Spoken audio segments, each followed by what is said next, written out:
नमस्कार दोस्तों, कैसे हैं आप? उम्मीद करता हूँ अच्छे होंगे। और आज के वीडियो में हम जानेंगे प्रोकैरियोटिक सेल के बारे में। हमने ऑलरेडी बहुत कुछ जाना है प्रोकैरियोटिक सेल के बारे में, अलग अलग ऑर्गेनिजम्स के बारे में जाना है। इस वीडियो में क्या एक यूनिक बात रहेगी, इसमें हम जानेंगे बैक्टीरिया को, प्रोकैरियोटिक सेल को और उसके सिग्निफिकेंस के बारे में भी जानने की कोशिश करेंगे कि क्यों इतने इंपॉर्टेंट होते हैं प्रोकैरियोटिक ऑर्गेनिजम्स। तो चलिए वीडियो शुरू करते हैं, जानने की कोशिश करते हैं इसमें कौन कौन से इंपॉर्टेंट फीचर्स रहते हैं प्रोकैरियोटिक सेल में और क्यों ये इतने इंपॉर्टेंट होते हैं। तो चलिए, जैसा कि हम हमेशा से शुरू करते हैं वीडियो को उसके टाइटल से। टाइटल इसमें मैं लिखूँगा प्रोकैरियोटिक सेल। ये एक बहुत ही इम्पॉर्टेंट टॉपिक है। जब भी आप माइक्रोबायोलॉजी या बायोटेक्नोलॉजी पढ़ना शुरू करते हैं तो प्रोकैरियोटिक सेल से ही आपको जो है सेल के स्ट्रक्चर के बारे में पता लगता है और बेसिक इन्फॉर्मेशन आपको सेल के बारे में समझ में आती है। उसके बाद थोड़ी कॉम्प्लेक्सिटी शुरू हो जाती है, जैसे यूकैरियोटिक सेल के बारे में। अब यहाँ पे बेसिक्स की बात करें तो हम क्यों माइक्रोबायोलॉजी के बारे में जानते हैं, क्यों हम लोग यह जानना चाहते हैं, क्यों प्रोकैरियोटिक के बारे में जानना चाहते हैं, तो हम इसको रिलेट कर सकते हैं। हम अपने एनवायरनमेंट में जो है उसको रिलेट कर सकते हैं। हम घरों में रहते हैं, घरों में हर जगह आप जो है माइक्रोब से, स्पेसिफिकली बैक्टीरिया से सराउंडेड होते हैं।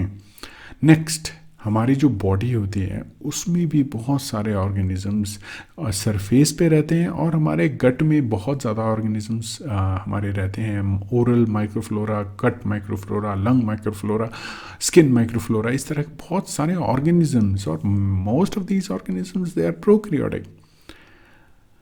नेक्स्ट, अगर हम फूड की बात करें, हम खाना भी खाते हैं, उसमें भी बैक्टीरिया डिपेंड करेगा कितना कितना ऑर्गेनिज्म जो है वो रहता है। जैसे अगर हम चीज़ की बात करें, दही कर्ड की बात करें, उसमें तो बहुत हाई अमाउंट में आपके जो है बैक्टीरिया या प्रोकैरियोटिक ऑर्गेनिजम्स रहते हैं। तो देखिए कितने इम्पॉर्टेंट है ये, इनसे हम घिरे हुए हैं, ये हमारे आसपास रहते हैं, हमारे अंदर रहते हैं, यानी हर जगह में ये प्रेवलेंट है, प्रेजेंट है।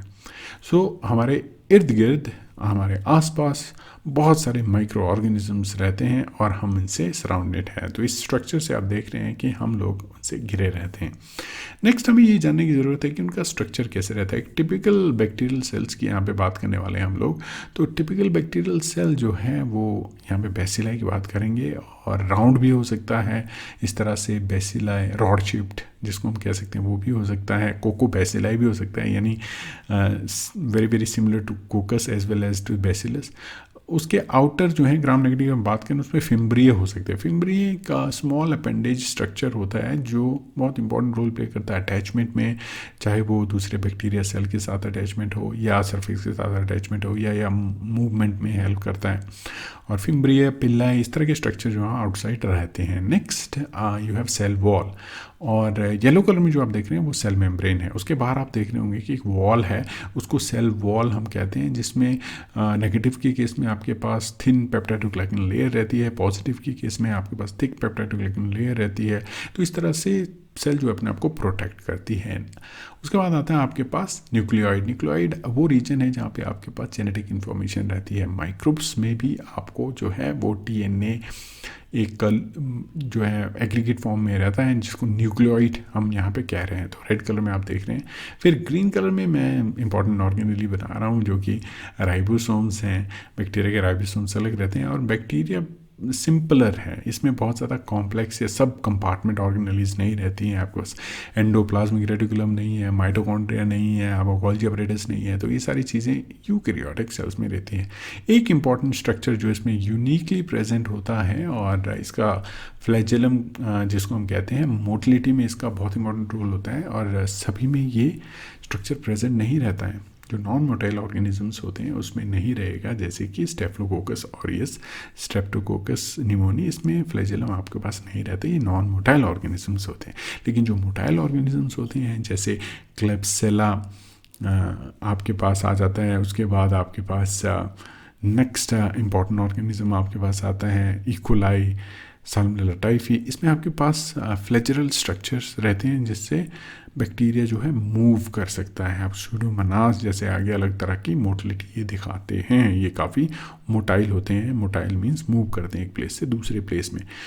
तो उम्मीद करता हूँ दोस्तों इस वीडियो से आपको ये समझ में आया है कि माइक्रोब्स क्यों इंपॉर्टेंट है, specially prokaryotic micro organisms bacteria क्यों इतने इंपॉर्टेंट होते हैं, हम किस तरह से उनको डेली बेसिस पे कंज्यूम करते हैं, वो किस तरह से हमारे साथ में रहते हैं, उनके बगैर हम जी नहीं सकते हैं।